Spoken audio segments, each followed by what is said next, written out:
മീൻ കഴിക്കാൻ ഇഷ്ടപ്പെടുന്ന മിക്കയാളുടെയും ഇഷ്ടപ്പെട്ട കറിയായിരിക്കും ഫിഷ് മോളി. ഇന്ന് ഞാൻ ഉണ്ടാക്കുന്നത് ഫിഷ് മോളിയാണ്. ഇതിനുവേണ്ടി ഞാനിവിടെ 4-5 കഷ്ണം ആവോലിയാണ് എടുത്തിട്ടുള്ളത്. ആവോലി അല്ലെങ്കിൽ നെയ്മീൻ, നിങ്ങൾക്ക് ഇഷ്ടമുള്ള ഏത് മീൻ വേണമെങ്കിലും എടുക്കാം. ഇനി നമുക്കിതിൻ്റെ മസാല റെഡിയാക്കണം. അതിനുവേണ്ടി ഞാനിവിടെ ഒരു ബൗൾ എടുത്ത് വെച്ചിട്ടുണ്ട്. ഈ ബൗളിലേക്ക് 1 ടീസ്പൂൺ വരെ കുരുമുളക് പൊടി ചേർക്കാം. ഒരു 1/4 ടീസ്പൂൺ വരെ മഞ്ഞൾപ്പൊടി ചേർക്കാം. ആവശ്യത്തിന് ഉപ്പും കൂടി ചേർത്ത് കൊടുക്കാം. ഞാൻ ഏകദേശം 1/2 ടീസ്പൂണിലധികം ഉപ്പ് ചേർക്കുന്നുണ്ട്. ഇനി ഇത് മിക്സ് ചെയ്യാൻ ആവശ്യമായ അത്രയും വെള്ളം ഒഴിച്ചു കൊടുക്കാം. ആദ്യം 1 ടീസ്പൂൺ വെള്ളം ഒഴിച്ചിട്ട് നോക്കാം. ഈ വെള്ളം മതിയാവില്ല. ഇനിയും 1 ടീസ്പൂണോളം കൂടി വെള്ളം ഒഴിച്ചു കൊടുക്കാം. വെള്ളം കൂടി പോകണ്ട. 2 ടീസ്പൂണോളം വെള്ളമാണ് ഞാനിവിടെ ഒഴിച്ചിട്ടുള്ളത്. ഇനി നമുക്ക് കൈവച്ച് ഈ മസാല നന്നായിട്ടൊന്ന് മിക്സ് ചെയ്തെടുക്കാം.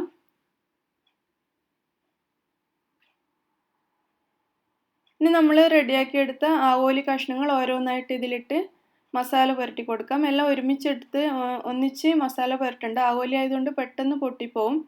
ഇതുപോലെ ഓരോന്നോരോന്നായിട്ട് എടുത്ത് മുകളിൽ കൈവച്ച് ഇതുപോലെ ഒന്ന് പുരട്ടി കൊടുത്താൽ മതി. എല്ലാ ഭാഗത്തും നന്നായിട്ട് മസാല പിടിക്കണം. ഇതുപോലെ നമുക്ക് എല്ലാ കഷ്ണങ്ങളിലും മസാല പുരട്ടി കൊടുക്കാം.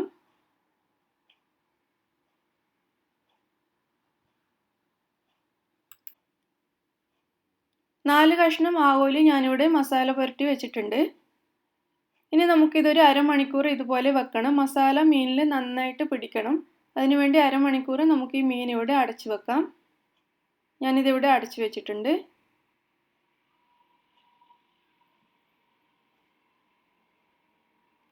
അരമണിക്കൂർ കഴിഞ്ഞിട്ടുണ്ട്. മീനിൽ മസാലയും ഉപ്പുമൊക്കെ നന്നായിട്ട് പിടിച്ചിട്ടുണ്ടാവും.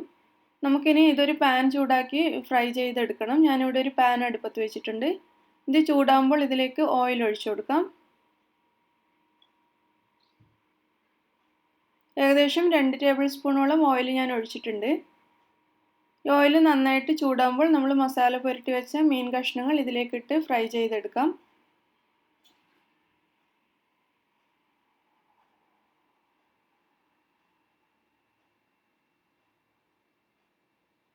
ചെറിയ തീയിൽ വെച്ചിട്ട് ഫ്രൈ ചെയ്താൽ മതി. മാത്രമല്ല കൂടുതൽ മുരിച്ചെടുക്കേണ്ട ആവശ്യമില്ല.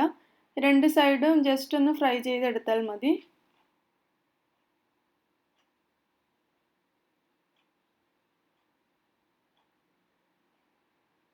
ഇതിൻ്റെ ഒരു വശം ഫ്രൈ ആയിട്ടുണ്ട്. നമുക്കിതൊന്ന് തിരിച്ചിട്ട് കൊടുക്കാം.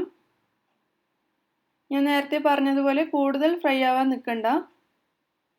ചെറുതായിട്ടൊന്ന് ഫ്രൈ ആയി കഴിയുമ്പോൾ തന്നെ തിരിച്ചിട്ട് കൊടുക്കാം. 4 കഷ്ണങ്ങളും ഞാനിവിടെ തിരിച്ചിട്ടിട്ടുണ്ട്.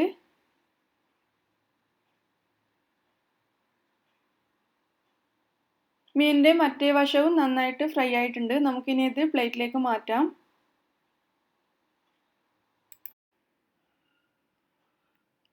നാല് കഷ്ണം മീനും ഞാൻ പ്ലേറ്റിലേക്ക് മാറ്റിയിട്ടുണ്ട്. ഇനി നമുക്ക് ഈ ബാക്കിയുള്ള എണ്ണയിൽ തന്നെ കറി ഉണ്ടാക്കാം. ഈ പാൻ മാറ്റേണ്ട ആവശ്യമില്ല. ഈ ചൂടായ എണ്ണയിലേക്ക് 3 ഗ്രാമ്പു ചേർത്ത് കൊടുക്കാം. ഈ പാനിൽ ഇപ്പോൾ 1.5 ടേബിൾ സ്പൂണോളം എണ്ണ ബാക്കിയുണ്ട്. നിങ്ങൾക്ക് വേണമെങ്കിൽ അല്പം കൂടി ചേർക്കാം. ഞാൻ ചേർക്കുന്നില്ല. ഇത്രയും എണ്ണ തന്നെ മതിയാവും. 2 കഷ്ണം ചെറിയ പട്ടയും കൂടി ചേർത്തിട്ടുണ്ട്. പട്ടയും ഗ്രാമ്പും കൂടി ഒന്ന് ചൂടായി വരുന്ന സമയത്ത് നമുക്കിതിലേക്ക് ഒരു സവാളയുടെ പകുതി അരിഞ്ഞത് ചേർക്കാം. വലിയ ഉള്ളി ആയതുകൊണ്ടാണ് ഞാൻ പകുതി എടുത്തത്. ചെറിയ ഉള്ളിയാണെങ്കിൽ ഒരെണ്ണം മുഴുവനായിട്ട് എടുക്കുക. ഈ ഉള്ളി ചേർത്ത് നന്നായിട്ടൊന്ന് വഴറ്റിയെടുക്കാം.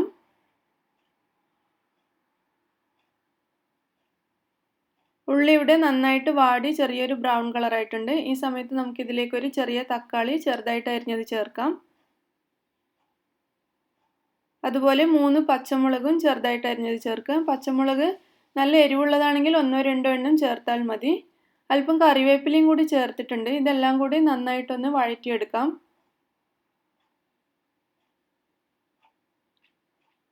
ഈ സമയത്ത് ഈ കറിക്ക് ആവശ്യമായ അത്രയും ഉപ്പ് ചേർത്ത് കൊടുക്കാം. നമ്മൾ മീനിൽ ഉപ്പ് ചേർത്തിട്ടുള്ളതാണ്. അപ്പോൾ കറിക്ക് ആവശ്യമുള്ളത്ര ഉപ്പ് മാത്രം ചേർത്താൽ മതി. ഉപ്പും കൂടി ചേർത്ത് നന്നായിട്ട് മിക്സ് ചെയ്തതിന് ശേഷം നമുക്കിത് അടച്ചു വെക്കാം. ഈ തക്കാളി ഒന്ന് വെന്തുടയുന്നത് വരെ ഒരു 5-6 മിനിറ്റ് ഇതുപോലെ അടച്ചു വെച്ച് നമുക്ക് ചെറിയ തീയിൽ വേവിക്കാം.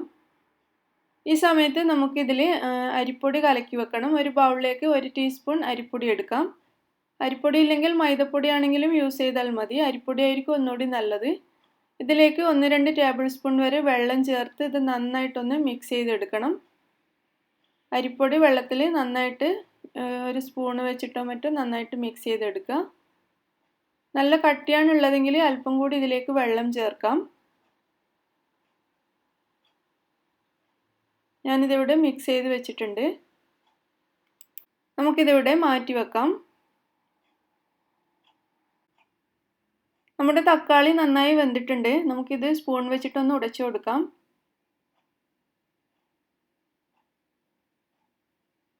തക്കാളി നന്നായിട്ട് ഉടച്ചു കൊടുത്തിട്ടുണ്ട്. ഇനി നമുക്കിതിലേക്ക് 1 ടീസ്പൂൺ അല്ലെങ്കിൽ 1.5 ടീസ്പൂൺ വരെ മുളക് പൊടി ചേർക്കാം. ഞാനിവിടെ 1 ടീസ്പൂണാണ് ചേർത്തിട്ടുള്ളത്.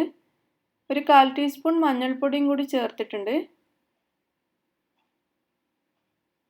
അതുപോലെ 1/4 ടീസ്പൂൺ കുരുമുളക് പൊടിയും കൂടി ചേർത്തിട്ടുണ്ട്. ഇതെല്ലാം കൂടി നന്നായിട്ടൊന്ന് വഴറ്റിയെടുക്കാം. ഇതിൻ്റെ പൊടികളുടെ പച്ചമണം മാറുന്നത് വരെ 1-2 മിനിറ്റ് നന്നായിട്ട് വഴറ്റണം.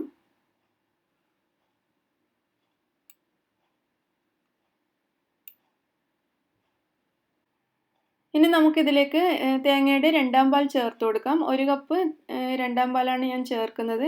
ഇതിൽ ആദ്യം 1/2 കപ്പോളം ചേർത്ത് നന്നായിട്ട് ഈ മസാലയിലൊന്ന് മിക്സ് ചെയ്തതിന് ശേഷം ബാക്കി 1/2 കപ്പ് ചേർക്കാം. മുഴുവനും ഒരുമിച്ച് ചേർക്കണ്ട.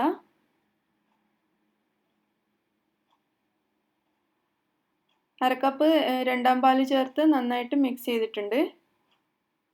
ഇനി ബാക്കിയുള്ള 1/2 കപ്പും കൂടി നമുക്കിതിലേക്ക് ചേർക്കാം. അതും കൂടി നന്നായിട്ട് യോജിപ്പിച്ചെടുക്കാം.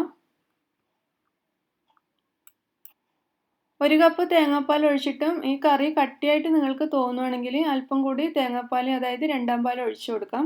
ഇനി 2-ാം പാൽ ഇല്ല എന്നുണ്ടെങ്കിൽ വെള്ളം ചേർത്താലും മതി. കട്ടി കൂടിയിട്ട് തോന്നുകയാണെങ്കിൽ മാത്രം വെള്ളം അല്ലെങ്കിൽ 2-ാം പാൽ വീണ്ടും ചേർത്ത് കൊടുക്കുക. നന്നായിട്ടൊന്ന് മിക്സ് ചെയ്ത് തിളച്ച് വരുന്ന സമയത്ത് നമ്മൾ നേരത്തെ കലക്കി വെച്ച അരിപ്പൊടിയും വെള്ളവും ചേർന്നിട്ടുള്ള മിക്സ് ഇതിലേക്ക് ഒഴിച്ചു കൊടുക്കാം. അരിപ്പൊടിയുടെ പേസ്റ്റ് ഈ കറിയിലേക്ക് ചേർത്ത് കൊടുത്ത് ഒന്നുകൂടി നന്നായിട്ട് യോജിപ്പിച്ചെടുക്കാം.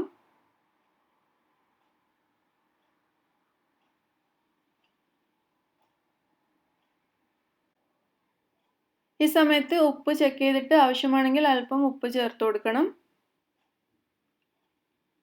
കറി നന്നായിട്ട് തിളച്ച് തുടങ്ങിയിട്ടുണ്ട്. നമുക്കിനി നമ്മൾ നേരത്തെ ഫ്രൈ ചെയ്ത് വെച്ച മീൻ കഷ്ണങ്ങൾ ഈ കറിയിലേക്ക് ഇട്ട് കൊടുക്കാം.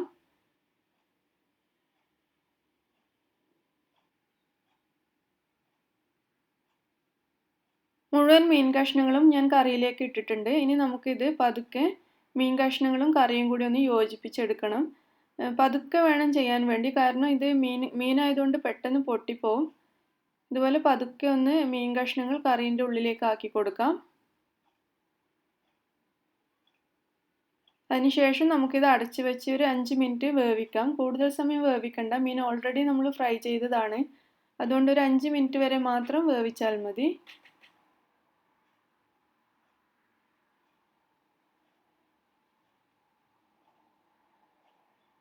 5 മിനിറ്റ് കഴിഞ്ഞിട്ടുണ്ട്. നമുക്കിത് തുറന്ന് നോക്കാം. മീൻ കറിയിൽ കിടന്ന് നന്നായിട്ട് വെന്തിട്ടുണ്ട്. നല്ലൊരു മണമൊക്കെ വരാൻ തുടങ്ങിയിട്ടുണ്ട് കറിക്ക്. ഈ സമയത്ത് നമുക്കിതിലേക്ക് തേങ്ങയുടെ 1-ാം പാൽ ചേർത്ത് കൊടുക്കണം. ഞാനിവിടെ 1/2 കപ്പ് 1-ാം പാലാണ് എടുത്തു വെച്ചിട്ടുള്ളത്. ഈ 1-ാം പാൽ മുഴുവനായിട്ട് കറിയിലേക്ക് ചേർത്ത് കൊടുക്കാം. 1-ാം പാൽ ചേർത്ത് കഴിഞ്ഞാൽ കൂടുതൽ സമയം കറി വേവിക്കേണ്ട ആവശ്യമില്ല. ഒന്ന് തിളച്ച് കഴിയുമ്പോൾ തന്നെ കറി ഓഫ് ചെയ്യണം. തിളക്കാതെ ഓഫ് ചെയ്യരുത്. ഒന്ന് തിളച്ച ഉടനെ നമുക്ക് ഈ കറി ഓഫ് ചെയ്യാം. 1-ാം പാലും കറിയും ഒക്കെ ആയിട്ട് നന്നായിട്ട് പതുക്കെ ഒന്ന് യോജിപ്പിച്ച് കൊടുക്കുക. നേരത്തെ പറഞ്ഞതുപോലെ സ്പീഡിൽ ഇത് മിക്സ് ചെയ്യരുത്. മീൻ കഷ്ണങ്ങൾ പൊട്ടിപ്പോവും. കറി ഇവിടെ തിളച്ച് വരാൻ തുടങ്ങിയിട്ടുണ്ട്. ഈ സമയത്ത് നമുക്ക് അല്പം കൂടി കറിവേപ്പില ഇതിലേക്ക് ചേർക്കാം.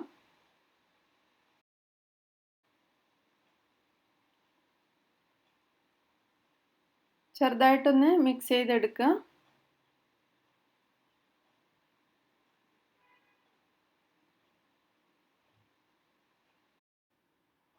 കറി നന്നായിട്ടൊന്ന് തിളച്ച് കഴിഞ്ഞിട്ടുണ്ട്. ഞാനിതിൻ്റെ തീ ഓഫ് ചെയ്തിട്ടുണ്ട്. നമുക്കിനി ഇത് അടുപ്പത്തുനിന്ന് മാറ്റാം. കറി ഇവിടെ റെഡിയായി കഴിഞ്ഞു. അങ്ങനെ വളരെ ടേസ്റ്റിയേറിയ ഫിഷ് മോളി ഇവിടെ റെഡി ആയിട്ടുണ്ട്. ചപ്പാത്തിയുടെയും പത്തിരിയുടെയും ഒക്കെ കൂടെ ഇത് കഴിക്കാം. നെയ്ച്ചോറിൻ്റെ കൂടെ അല്ലെങ്കിൽ നമ്മുടെ സാധാ വെറുംചോറിൻ്റെ കൂടെയൊക്കെ കഴിക്കാൻ വളരെ ടേസ്റ്റാണ് ഈ ഫിഷ് മോളി. നിങ്ങളെല്ലാവരും ട്രൈ ചെയ്ത് നോക്കൂ. ഇഷ്ടമായിട്ടുണ്ടെങ്കിൽ അഭിപ്രായം അറിയിക്കുക. അതുപോലെ എൻ്റെ ചാനൽ സബ്സ്ക്രൈബ് ചെയ്യാത്തവരാണെങ്കിൽ സബ്സ്ക്രൈബ് ചെയ്യണം. നിങ്ങൾക്ക് കറി ഇഷ്ടമാവുകയാണെങ്കിൽ നിങ്ങളുടെ ഫ്രണ്ട്സിനൊക്കെ ഷെയർ ചെയ്യണം. താങ്ക്